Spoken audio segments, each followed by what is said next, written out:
Muy buenos días, bienvenidos a nuestro tiempo devocional, tu palabra para encontrar el camino. Hoy es 7 de abril del 2026. Vamos a continuar con la lectura y la meditación en la Biblia en el Evangelio de San Marcos capítulo 15. San Marcos capítulo 15.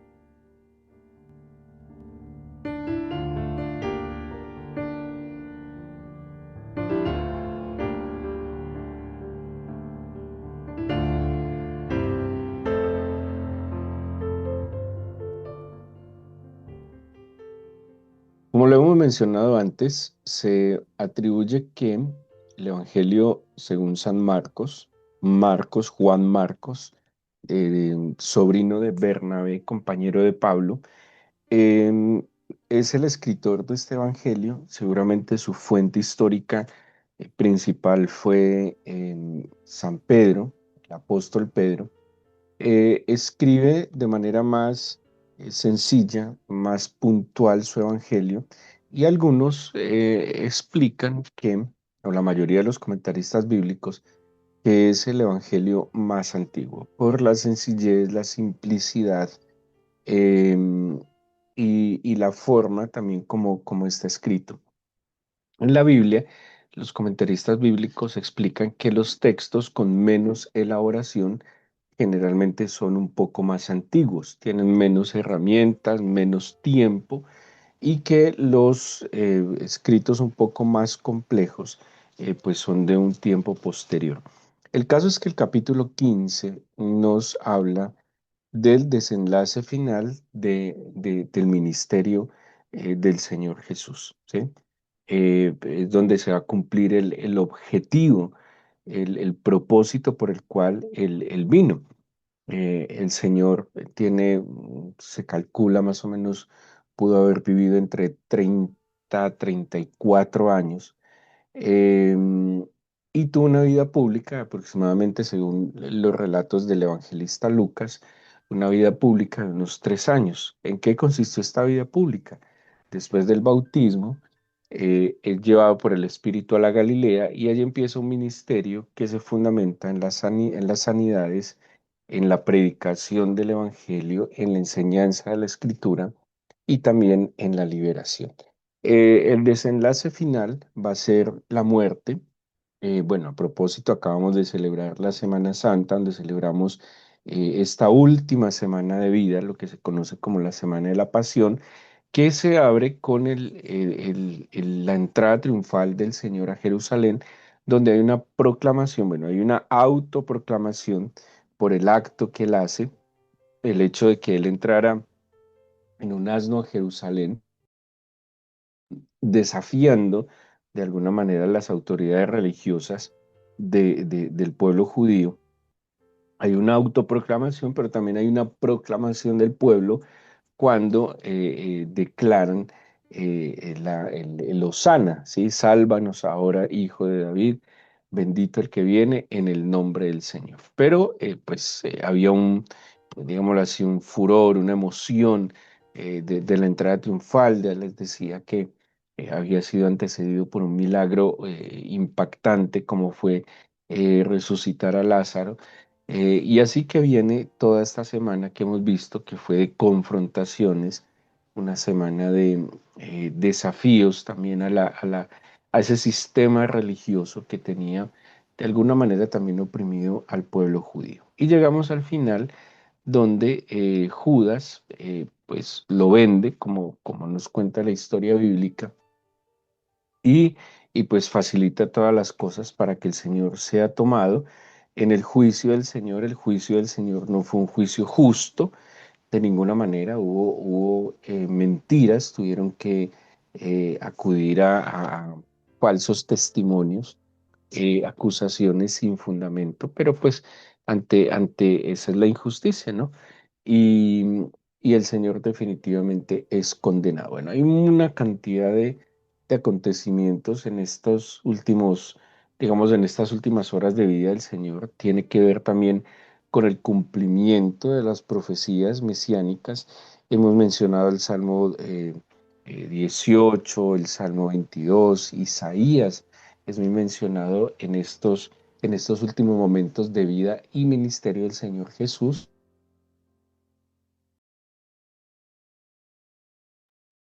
donde les dije que se cumpliría el propósito pleno.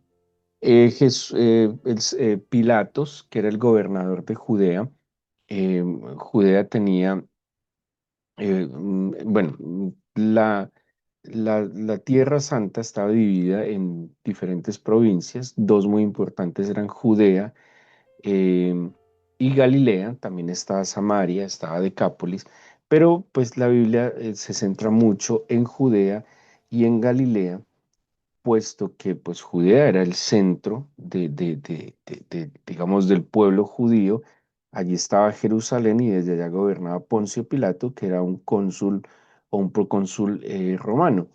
Y estaba Galilea, que la gobernaba el hijo de Herodes el Grande, Herodes. ¿Sí? Herodes Agripa era el gobernante. Eran dos gobernantes, digamos, con una autoridad similar, solo que cada una tenía, o más bien cada uno tenía una autoridad regional.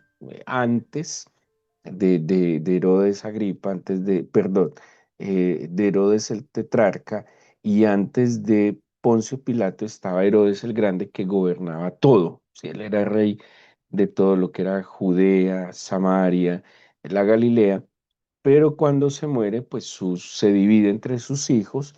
Ahí mencionado Felipe, que era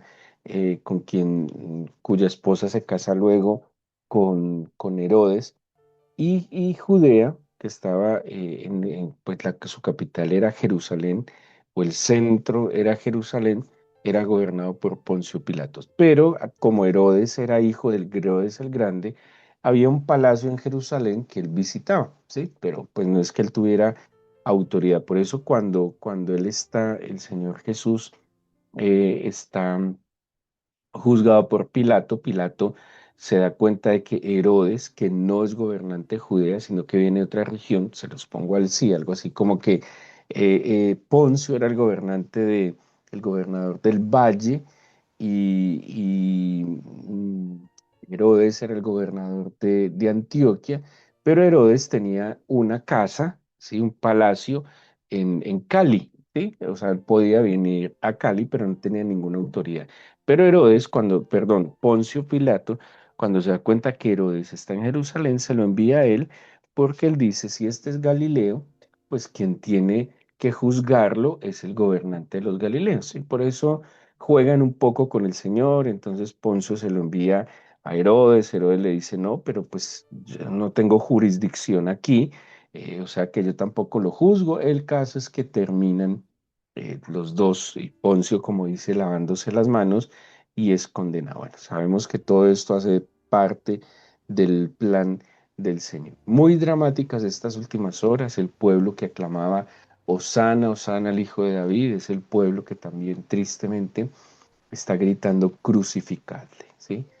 Movido por las masas, por eso las masas no son un buen referente, ¿no? Movidos por las masas, en algún momento en sus emociones gritaron Lozana, pero también movidos por las masas, en ese otro momento pidieron, inclusive, cuando dice que había como una costumbre romana en las fiestas de liberar a uno de los presos, eligen a un bandido que era Barrabás. Así que el Señor es condenado para ir a la cruz. Y empieza pues todo este camino, ya sabemos la historia.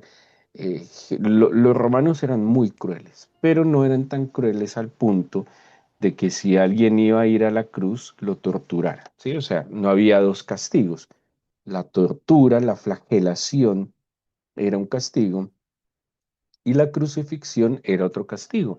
La flagelación era un castigo físico severo de azotes, y la crucifixión era una condena de muerte. Entonces no tiene lógica que si alguien va a ser condenado a muerte, pues lo flagelen, ¿sí? Por eso al Señor lo flagelan, porque la idea inicial no era condenarlo a muerte, era castigarlo por las revueltas, porque la condena del Señor, digamos que si, no sé si se dice penal o civilmente, no era un problema en verdad que fuera Mesías. O sea, para Roma le valía nada que él se dijera que era el Mesías, que era el ungido, nada.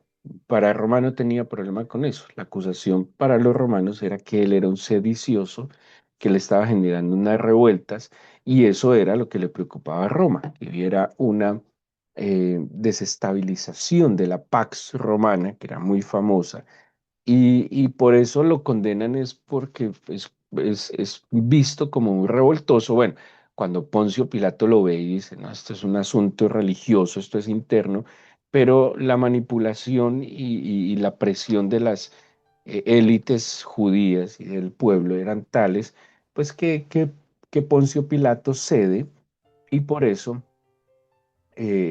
lo pone en esta palestra pública con Barrabás para que lo eligiera. Entonces, el Señor, obviamente, después de ser flagelado, debería haber quedado libre. Y por eso la crueldad en esto de que pues está lacerado, pasa toda una noche padeciendo hambre. La flagelación del Señor es extrema.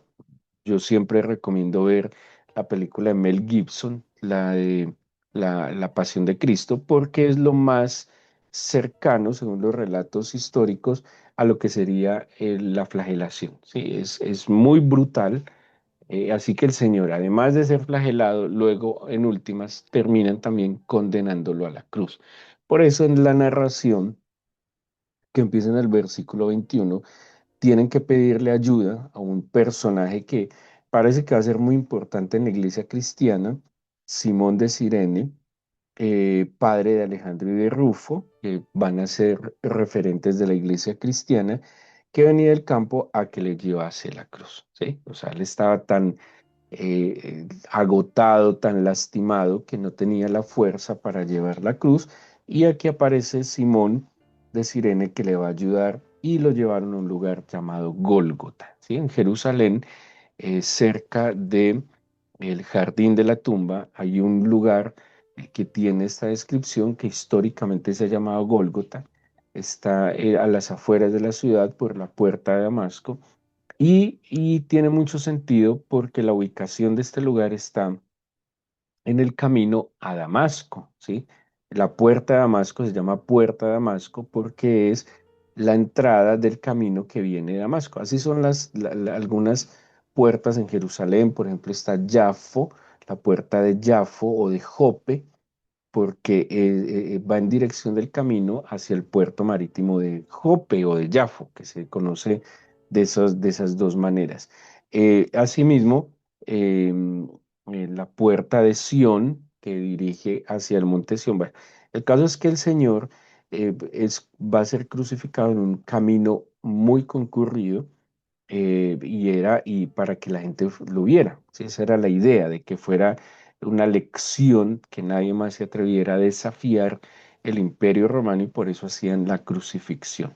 La verdad, pues históricamente la crucifixión eran desnudos, no tenían como nosotros lo vemos en las representaciones, eso es como una especie de eufemismo, ponerle un pañal a la representación de la crucifixión, porque era en verdad completamente humillante, ¿sí? Era un castigo completamente humillante. Entonces imagínense la imagen del Señor lacerado por los látigos, llevado por toda la multitud y luego eh, completamente desnudo es llevado a la cruz. O sea, la humillación, el dolor, el sufrimiento, el padecimiento es de un nivel extremo, en verdad que es de un nivel extremo. Y súmenle pues todo lo que el Señor tiene que padecer en su alma. Imagínense la gente que le decía que le amaba, que lo seguía, que lo dejaría todo por él, lo ha abandonado. El mismo Pedro que dijo que nunca lo dejaría, lo negó 3 veces. Bueno, pues lo traicionó uno de sus discípulos, Judas, y aquellos que se habían beneficiado de su favor en sus enseñanzas, en sus milagros, en sus favores, pues también le habían dado la espalda, ¿sí? Así que solo piensen no solo en lo físico que está padeciendo, que es horrible, sino también en lo emocional, al ver la traición, al ver cómo le dieron la espalda, cómo lo negaron, porque era varias cosas, había negación, había traición, había oprobio, había negación, bueno, una cantidad de cosas que pues lastimosamente también afectaban el alma. Llega el Señor a la cruz, era pues costumbre colocar los delitos en una tabla en la cruz, pues para que la gente supiera por qué estaban castigando a este reo de muerte. Y en el caso del Señor, colocan, según los relatos, no está aquí en Marcos, pero con los otros evangelios sinópticos, digamos, el delito es Jesús de Nazaret, rey de los judíos, ¿sí? Ese es como el delito que Pilatos discierne en el conflicto y aparece en el relato de los otros evangelistas, aparece, dice que está en griego, que está en latín y que está en hebreo. ¿Sí? Bien interesante, eso es materia de otro estudio, pero es muy interesante que estén estos tres idiomas, griego, latín y, y el hebreo, la placa que dice el delito del Señor. Esa es la discusión, la razón por la cual los judíos, las autoridades judías decían que él debía ser juzgado. Bueno, llega a la cruz, se burlan de él, se tienen que cumplir las profecías. Menea en su cabeza menciona las profecías, lo desprecian, lo escupen, se burlan, le gritan, lo desafían. Bueno, es muy fuerte, pero, pero más que uno juzgar la actitud de estas personas, es donde yo debo mirar mi actitud con el Señor. Eh, el Señor lo hizo todo por mí. Póngale cuidado. Primero, el sufrimiento físico es brutal. Segundo, el sufrimiento psicológico, rechazo, oprobio, burla, desprecio, engaño, traición, negación. Bueno, súmele todo esto que el alma no debe experimentar cosas muy agradables, pero todo termina además con una crisis espiritual. ¿En qué sentido? Cuando el Señor va a la cruz como Cordero de Dios que quita el pecado del mundo, Él va a llevar sobre sí el peso del pecado de la humanidad. Entonces, no solo es un momento crítico en su cuerpo, es un momento crítico en su alma y además un momento crítico que debe ser el peor de todos en su espíritu. Tanto así que en una explicación de muchos comentaristas hay una ruptura en la comunión entre el Padre y el Hijo. Y esa ruptura en la comunión entre el Padre y el Hijo se da porque Dios es santo. Y la sola santidad de Dios ya es una barrera para que el ser humano se acerque a Él porque el hombre es pecador, ¿sí? O sea, la santidad de Dios es tal que impide que el hombre se pueda acercar a Dios. No hay manera de que el hombre se pueda acercar a Dios, porque es tal la santidad que nuestra corrupción nos destruiría, ¿sí? Es como así se los pongo, y es un ejemplo vano, pero tratando de ilustrarlo, el sol. El sol es la estrella de nuestro sistema y el sol, su poder, su fuerza es inmutable, ¿sí? Y no hay manera de acercarnos al sol porque seríamos consumidos por su poder, por su fuego, digámoslo así. Eh, por eso siempre estamos distantes según la creación, a la distancia adecuada del Sol, pero si nos acercáramos un poco más, seríamos destruidos, ¿sí? El Sol es inmutable, no cambia, no varía, y así es, digamos, la gloria y la santidad del Señor. Él es así y punto. Y pues nosotros no tenemos la manera de acercarnos a Él. Ahora, ¿cómo acercarse al Sol? Si hubiera un camino expedito hacia allá, una barrera protectora, algo que nos permita acercarnos a su grandeza. Eso es lo que hace Jesucristo. Él es ese camino, esa vía directa a la gloria del Padre A pesar de su santidad y a pesar de nuestro pecado, el Señor Jesucristo es esa barrera protectora que nos va a permitir llegar a su gloria, ¿sí? Por eso Él lleva el pecado sobre sí y se rompe la comunión, porque en ese momento Él lleva el pecado, está expiando el pecado. Es como lo que hemos eh, estudiado antes en el Antiguo Testamento, cuando el sumo sacerdote, el día de la expiación o el día del perdón, coloca sus manos sobre los dos animales, uno que será sacrificado y otro que será llevado al desierto, y transmite a través de la imposición de sus manos sobre su cabeza, la cabeza del animal, transmite su pecado, el pecado de la nación, y va a morir ese animal de manera sustituta. Eso es lo que está haciendo el Señor. Por cuanto todos pecados están separados de la gloria de Dios. La paga del pecado es la muerte, ¿sí? Así que el Señor muere llevando sobre sí nuestro pecado para abrir el camino a la gloria del Padre. Es tal que cuando el Señor muere, bueno, aquí describe que a la hora sexta él es llevado, a la hora novena es crucificado y muere, perdón, a la hora sexta es crucificado, muere a la hora novena, o sea, como al mediodía es crucificado, muere como a las 3 de la tarde.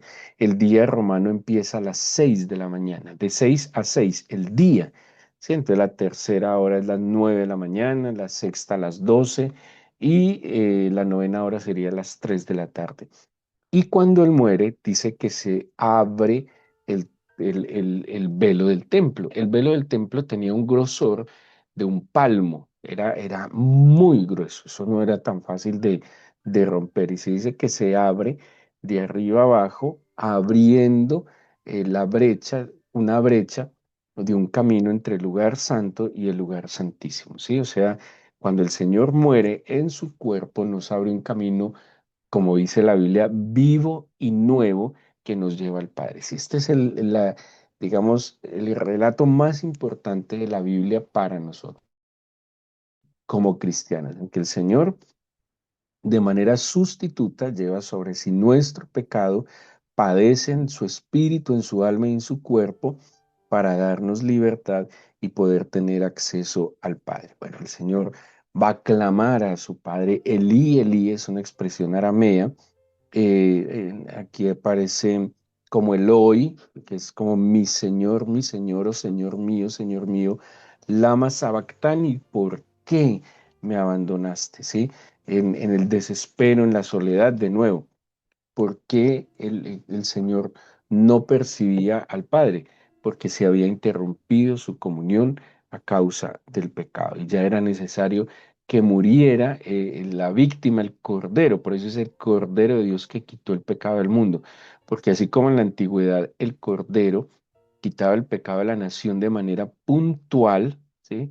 Porque llevaba el pecado del sacerdote y del pueblo sobre sí, así el Señor quita el pecado del mundo porque lleva sobre sí todo nuestro pecado. Mire, si uno entendiera de verdad de qué lo salvó el Señor, si uno entendiera en verdad lo que implicó el sacrificio del Señor, si uno valorara y si pudiéramos ver con claridad esta obra tan perfecta, nuestra vida sería una vida de más entrega, de más gratitud, de más amor y de más honra al Señor. ¿Sí? Nosotros éramos dignos de muerte porque nosotros no teníamos la posibilidad de salvarnos a nosotros mismos, porque nosotros estábamos condenados por nuestro pecado. Pero el Señor lleva sobre sí nuestro pecado, abre el camino al Padre y nos da la oportunidad. Por eso es muy triste y creo yo un tanto vergonzoso que limitemos la fe a cosas de este mundo. Sí, es vergonzoso que limitemos la fe a que tengamos con qué pagar las deudas, a que se acaben los problemas con el marido, con la mujer, a que se acaben los problemas con los hijos, porque todo lo limitamos a este mundo, a todo este sistema material y materialista, y no vemos la obra redentora del Señor que va más allá, mucho más allá de este espectro físico y material en el que nosotros estamos. Y es muy vergonzoso, me parece, y triste que limitemos semejante obra de salvación, que nos libramos de la condenación eterna, a cosas muy materiales, a cosas inmediatas y no veamos la trascendencia y el trasfondo que hay en esta obra redentora del Señor. Nos libró de la muerte, nos libró de vivir separados del Señor. Es que lo que más tenemos es esta herencia que hemos recibido de ser hijos de Dios, coherederos con Cristo, herederos de la gracia eterna. Y toda esta obra se la debemos al Señor Jesús. Deberíamos en verdad amarlo más, buscarle más, adorarlo más.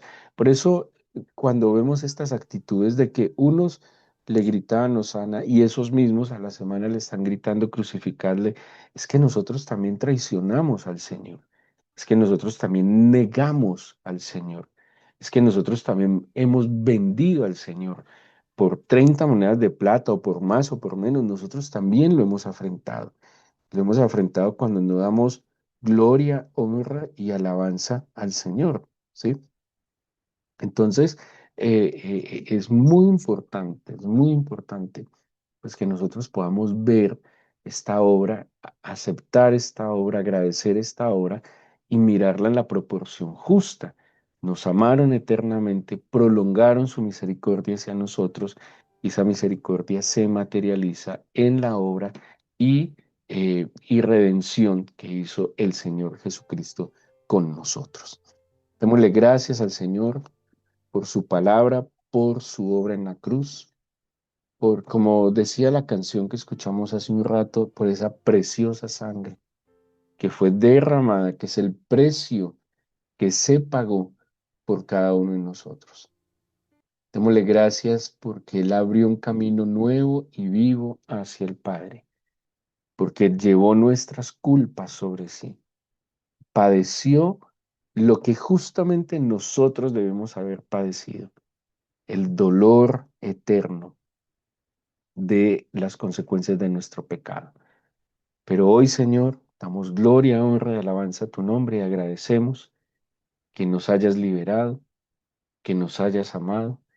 Solo te pedimos que agudices nuestros sentidos para escucharte, pero también que abras nuestro entendimiento para comprender la complejidad, la profundidad y la maravilla de esta obra redentora. Señor, esto tiene que anular cualquier tipo de complejo, miedo. Esto tiene que anular cualquier tipo de engaño y superficialidad en la que yo camine, porque tú me amas, me has dado libertad y tienes un propósito para mi vida. Gracias, Padre Eterno, por darnos tu palabra y por darnos de tu espíritu en este nuevo día. En el nombre de Jesús. Amén.